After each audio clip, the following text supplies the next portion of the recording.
بعض لوگ ان ممبروں پہ بیٹھ کے ہی مسجد میں کہتے ہیں بھی ہم نہیں حضور کا صدقہ کھاتے یا ہم نہیں حضور کے صدقے کو مانتے کہ حضور کے صدقے. ایک مولوی صاحب سے میں نے پوچھا بھی آپ نہیں حضور کے صدقے کو مانتے، ویسے کرتے کیا ہیں؟ ان کا جی میں فلاں مسجد میں خطیب ہوں. میں نے کہا کوئی تنخواہ بھی دیتے ہیں مسجد والے؟ انہوں نے کہا جی دیتے ہیں. میں نے کہا یہ ممبر کس کا ہے جس پہ بیٹھ کے تقریر کرتے ہو؟ یہ مصلی کس کا ہے جس پہ نماز پڑھاتے ہو؟ اب کہہ سکتے ہو میں صدقہ مصطفیٰ نہیں کھا رہا. ممبر تو مسجدیں کس نے بنوائی ہیں؟ حضور نے. ممبر کس کا ہے؟ حضور کا ہے. مصلی کس کا ہے؟ حضور کا.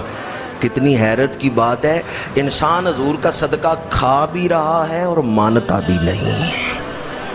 ہم تو کہتے ہیں جدہ کھائیے او دے گیت گائیے، سب سے اولا و اعلیٰ سب سے بالا و والا، کون دیتا ہے دینے کو منہ چاہیے، دینے والا ہے سچا.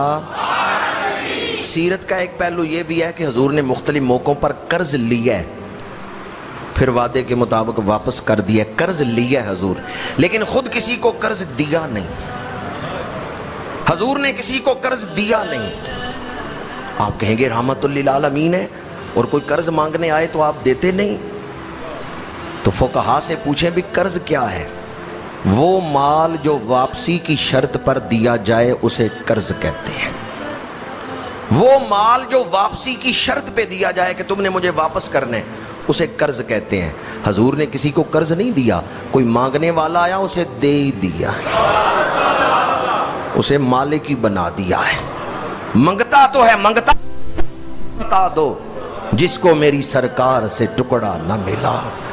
آتا ہے فقیروں پہ انہیں پیار کچھ ایسا، خود بھیک دیں اور خود کہیں منگتے کا بھلا. میرے آقا کریم کی عطائیں کون دیتا ہے دینے کو منہ چاہیے، دینے والا ہے سچا. دینے کو ہاتھ چاہیے یا منہ چاہیے؟ کوئی چیز کسی کو دیتے ہیں تو ہاتھ سے دیتے ہیں، پر بریلی کے تاجدار نے یہ کیوں لکھا ہے کون دیتا ہے دینے کو منہ چاہیے، حالانکہ چیز تو ہاتھ سے دی جاتی ہے. بریلی کے تاجدار فرماتے ہیں دے وہ سکتا ہے جس کا دہن ایسا ہو کہ جو بات نکلے اللہ پوری کر دے. ہر چیز ہاتھ سے ہی تو نہیں دی جاتی، کچھ چیزیں ایسی ہیں زبان سے. مثلا کوئی ذہن مانگنے آ جائے کہ میرا ذہن کمزور ہے، کوئی بیمار ہے شفا مانگنے آ جائے، تو میرے آقا کریم صلی اللہ علیہ وآلہ وسلم نے مریض آئے ہیں، کوئی آنکھ کا ڈیلا ہاتھ پہ رکھ کے لایا ہے، میرے آقا کریم نے لواب دہن لگا کے آنکھ کے ڈیلے کو ہلکے میں رکھ کے آنکھ کو روشن فرما دیا ہے. کون دیتا ہے دینے کو منہ چاہیے، دینے والا ہے سچا.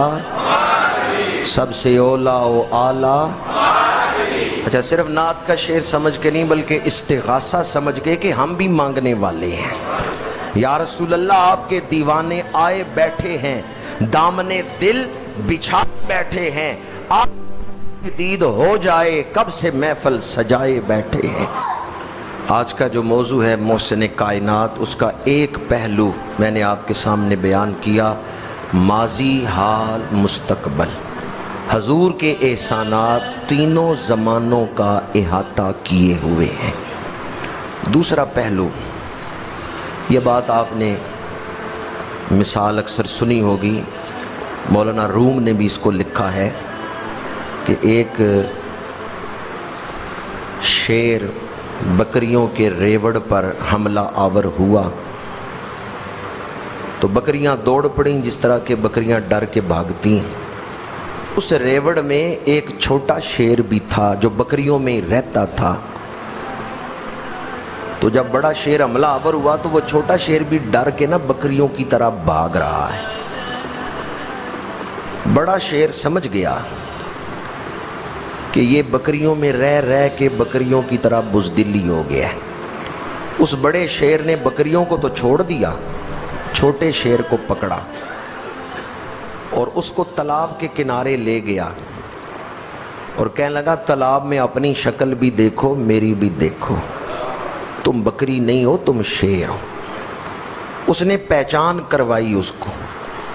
جب چھوٹے شیر کو پہچان ہوئی نا کہ میں تو شیر ہوں، تو اس کے اندر جو ہمت سوئی ہوئی تھی وہ بہادری بیدار ہو گئی، پھر وہ شیر بن کے تالاب سے پلٹا۔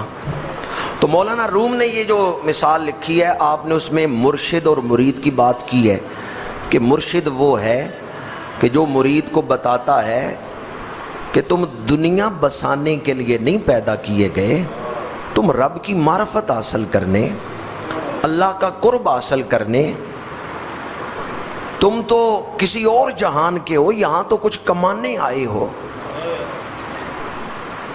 میں آپ کے سامنے بلا تشبیہ و بلا تمثیل یہ مضمون رکھنا چاہتا ہوں محسن کائنات کے حوالے سے۔ حضور کی آمد سے پہلے انسان اپنے آپ کو بھول گیا تھا، انسان کائنات کی چیزوں سے ڈرتا تھا۔ کوئی سورج کی پوجا کرتا ہے، کوئی آگ کی پوجا کرتا ہے، کوئی درختوں کی پوجا کرتا ہے، کوئی پھلوں کی، ستو، گرمیوں میں شربت پیتے ہیں ہم، ستو کی عبادت کرتا ہے، کوئی پتھروں کے آگے سجدہ کرتا ہے۔